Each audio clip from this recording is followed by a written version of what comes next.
At 6:12 a.m., I watched my manager rip the spine out of a $5 million project, and she smiled when she thought the cameras were off.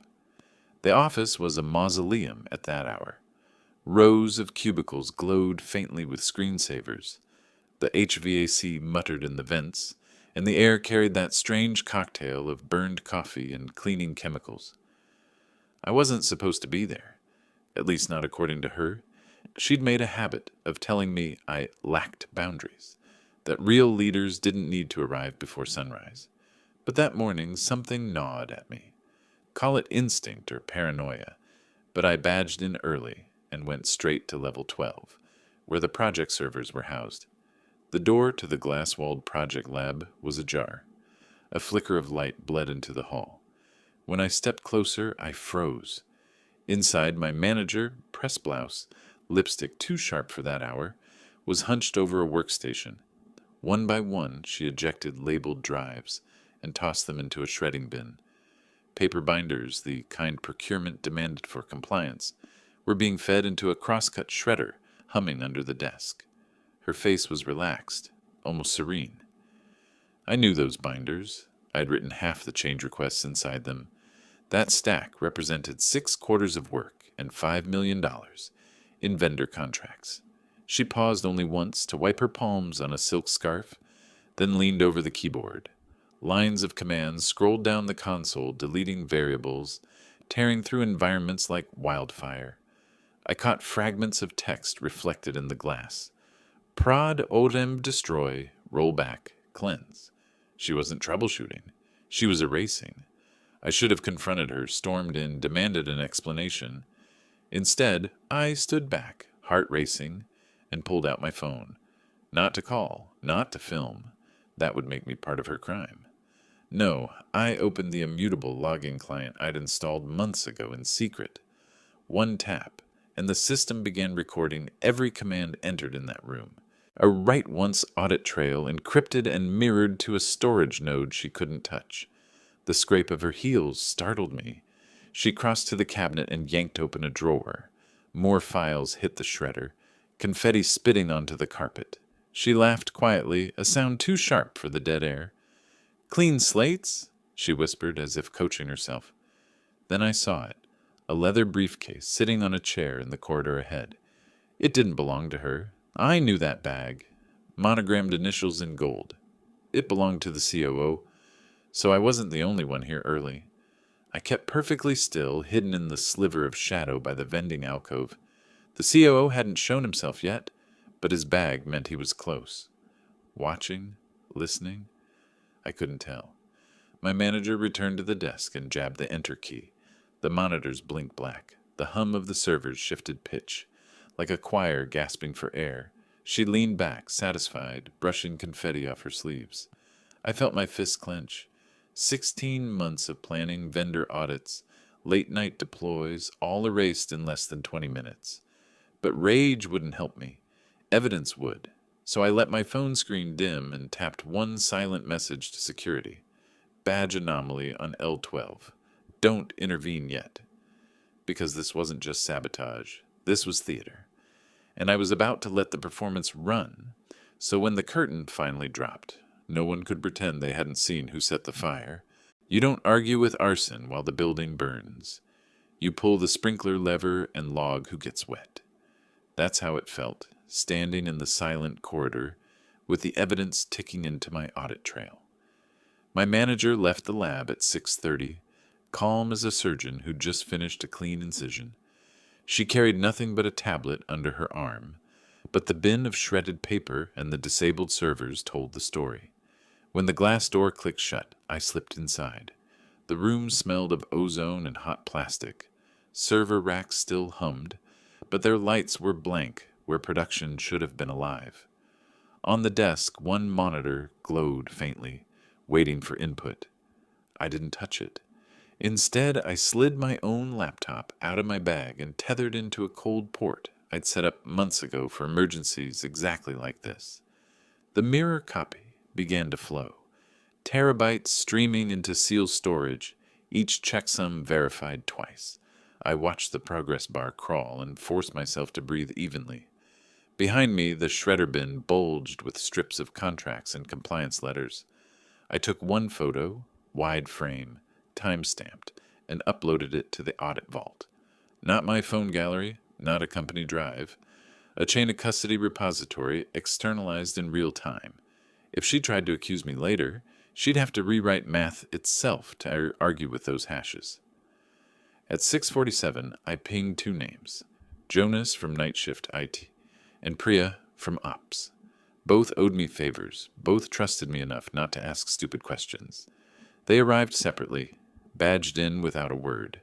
When they saw the state of the servers, their eyes widened. I told them only what mattered. We have 72 hours. Help me rebuild from these mirrors. You say nothing. You copy everything and you don't delete a single log. Jonas's jaw tightened. Priya just nodded and pulled her hair into a knot like a soldier prepping for battle. By the time the floor began filling with regular staff, my manager returned, all perfume and false cheer. She spotted me in the lab and arched an eyebrow. "Early start?" she asked, voice casual, but her eyes flicked to the racks. "Backups look noisy," I said evenly. "Thought I'd take a peek." She smiled thinly. "Don't bother. The project's suspended, compliance issues. Nothing we can salvage. I'll be filing the paperwork today." My gut clenched, but I let the silence hang. Jonas busied himself pretending to check cables. Priya stared at her monitor, expression blank. "Actually," she added, lowering her voice, "I'll need your credentials. Risk review. Hand over your access card by end of day." There it was, the blade behind the smile. She wasn't just killing the project. She was lining up a scapegoat. I didn't rise. Instead, I tilted my screen toward her. Lines of log output crawled across it, immutable and time-stamped. I didn't say a word, just let the reflection of code flicker in her pupils. For a fraction of a second, the mask slipped. She recovered quickly, smoothing her sleeve. "You're wasting your time," she murmured, and swept out of the lab. 2 minutes later, Jonas leaned over. "She cut camera feeds last night.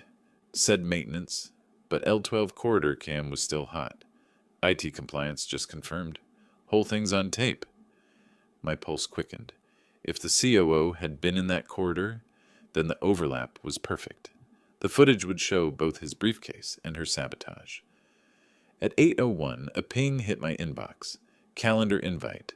Subject line in all caps. Emergency Steering Committee. 9 a.m. It wasn't from her. It was from the COO. I closed my laptop gently, slid it into my bag, and whispered to Jonas and Priya, "She wants a public execution. Let's give her one." She wanted a public execution. I brought a mirror. The conference room at 9 a.m. was packed tighter than I'd ever seen it. Legal counsel hunched over yellow pads. Finance whispered behind folded hands. A vendor representative dialed in from a dark office somewhere overseas. The CEO sat at the head of the table, stone-faced. My manager entered last, heels sharp against the tile, carrying a pristine slide deck under one arm.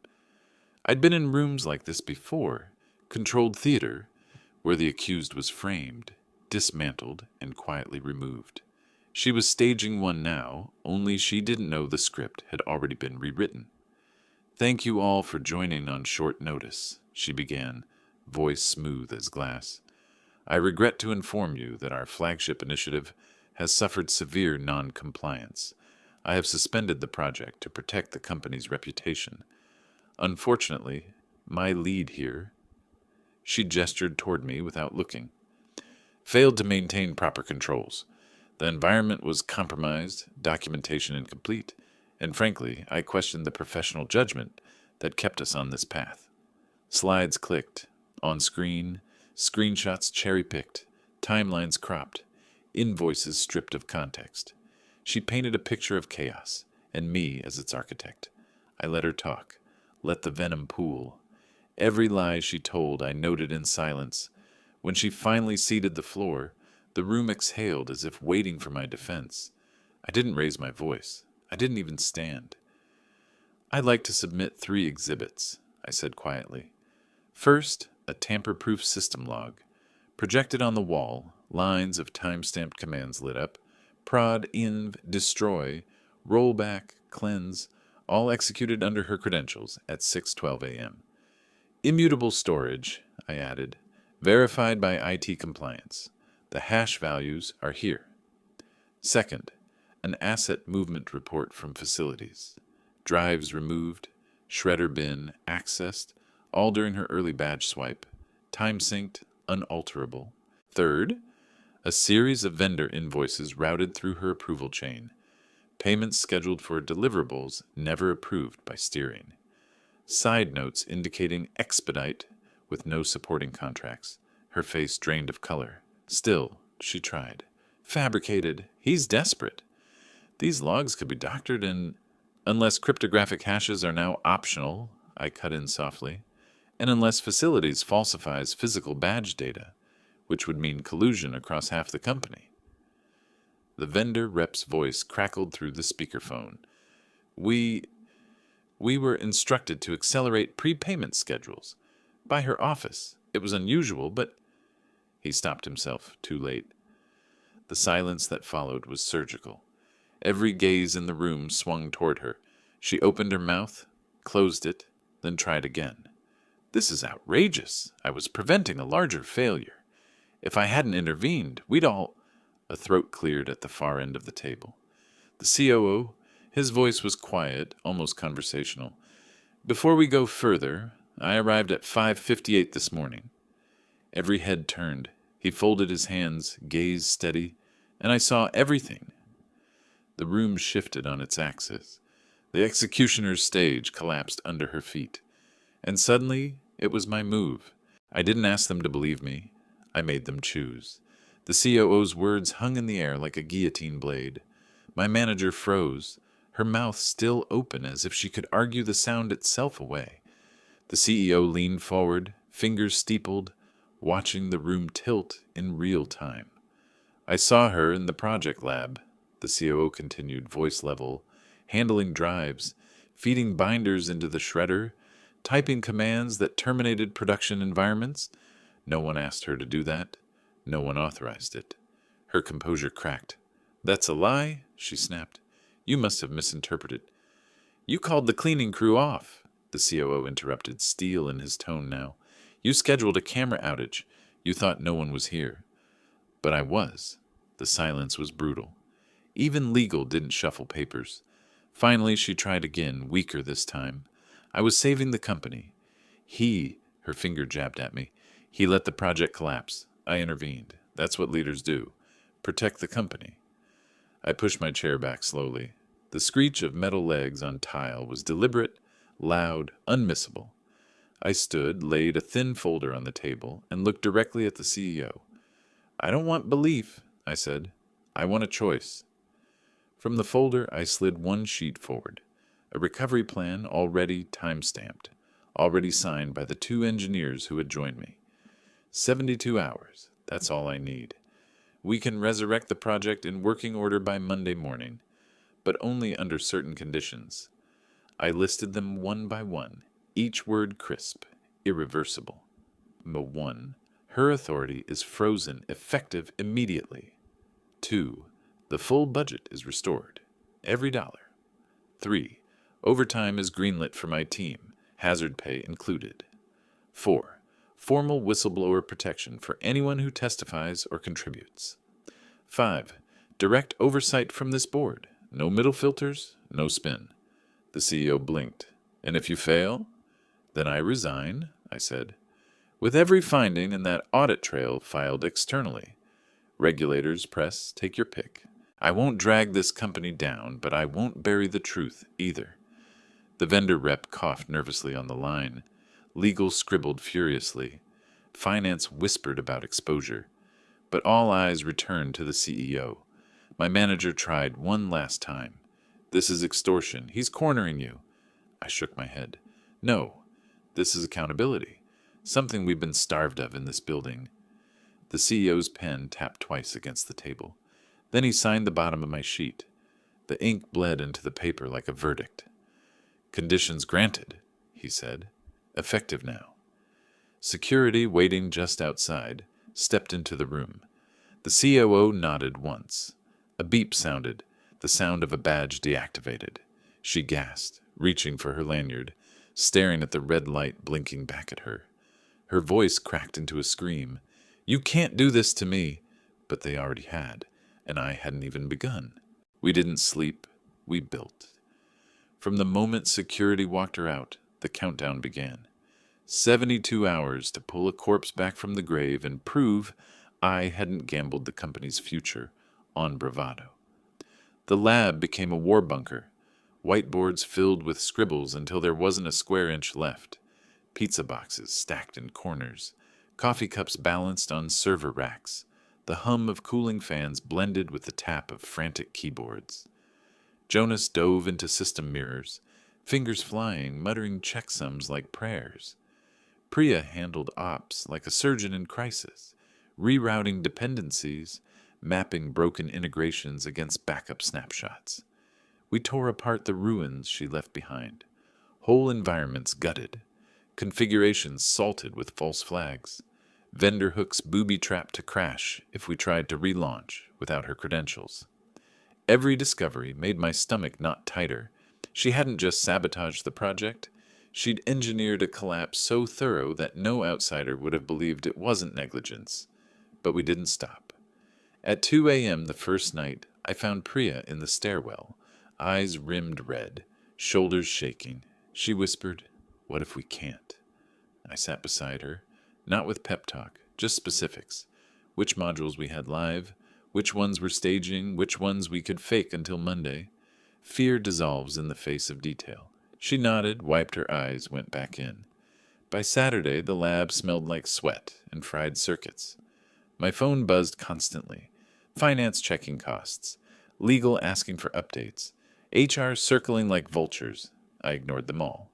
Only one call I took, my partner's. Her voice was quiet, but steady. "You sound like you're on fire," she said. I admitted it. "Then burn clean," she whispered and let me go. Sunday morning, we hit the wall. The last environment refused to validate. Error logs stacked like bricks, unyielding. Jonas slammed his fist against the desk, a raw sound of exhaustion. I leaned over him, eyes scanning the code. There, buried like a landmine, a manual override she'd left us, designed to nullify every recovery attempt. We stared at it, sick. If it tripped again, everything collapsed. I made the call. We strip it. We rebuild that module from scratch. 3 hours, no more. It felt insane. But adrenaline is a cruel ally. It makes the impossible taste almost rational. We coded in silence, knuckles white, sweat dripping onto keys. At 3:17 a.m., Monday, the final checksum turned green. For a heartbeat, the room was frozen. Then dashboards bloomed alive, metrics rolling smooth, integrations lighting up like a city grid, reawakening after blackout. Jonas laughed, too loud, almost manic. Priya sank into her chair, covering her face with both hands. I just leaned back and closed my eyes, letting the hum of servers wash over me. I scheduled the demo for 9 a.m. across the entire company. Subject line, "Live Resurrection, see for yourself." Then, for the first time in 72 hours, I let my eyes shut. Not in a bed, not even on the couch. In a conference chair, head tilted back, arms crossed. A soldier sleeping on the battlefield he refused to abandon. Revenge is loud only to the person who earned it. At 9 a.m., the demo room overflowed. Employees lined the walls, executives crowded the front. Even contractors dialed in remotely. Screens flickered with dashboards, integrations, live client data. My voice was calm, almost detached, as I narrated the resurrection. Production is stable. Contracts are reconciled. Client handshakes are live. Monitoring is green across every node. No theatrics, just facts. The silence after was heavier than applause. People were absorbing the impossible. A project gutted on Friday, reborn on Monday. The CEO broke it first. "Extraordinary," he muttered, half to himself. That's when legal slid the folder across the table. Forensic audit results. Vendor invoices linked directly to unauthorized prepayments. Kickback trail disguised as consulting fees. All signed off by her. The evidence was clean, irrefutable, merciless. She wasn't there to defend herself. By then, security had escorted her from the building permanently. The CEO announced her termination for cause, and legal confirmed referral to federal authorities. The vendor contract was nullified on the spot. Blacklisted. Applause finally came, not the clapping kind, but a ripple of relief, a sound of collective exhale. My team stood to the side, exhausted shadows with bloodshot eyes. I pointed at them. They rebuilt this, not me. Any recognition, any compensation starts with them. The CEO smiled thinly. Then start with you. We'd like you to take her role. Vice President with full authority over... No, I interrupted. The room stilled. I don't want her title, I continued. I want protection. For my team. Written into policy. Whistleblower shields. Hazard pay and board-level oversight for critical projects. No more scapegoats. No more quiet purges. If you want me to stay, you fix the system, not just the nameplate. It was audacious, maybe reckless, but after 72 sleepless hours, I had no fear left to spend. The CEO studied me for a long moment, then nodded. Granted. That word changed everything. Bonuses cleared within a week. Promotions landed for Jonas and Priya. HR issued a new compliance doctrine. It taught audit by default. Whistleblower policies untouchable by middle managers. 3 weeks later, I walked the 12th floor again at 6:12 a.m. Same smell of burned coffee, same hum of servers. But it was different. The silence wasn't dread anymore. It was possibility. She'd tried to make me the villain in her theater. Instead, she became the cautionary tale. And me? I didn't need to shout my revenge. The system shouted it for me. In every paycheck my team cashed, in every project shielded by rules she never dreamed would exist. That was the justice. Not fire, not spectacle. Just a company forced finally to adopt a fire code it could never ignore again.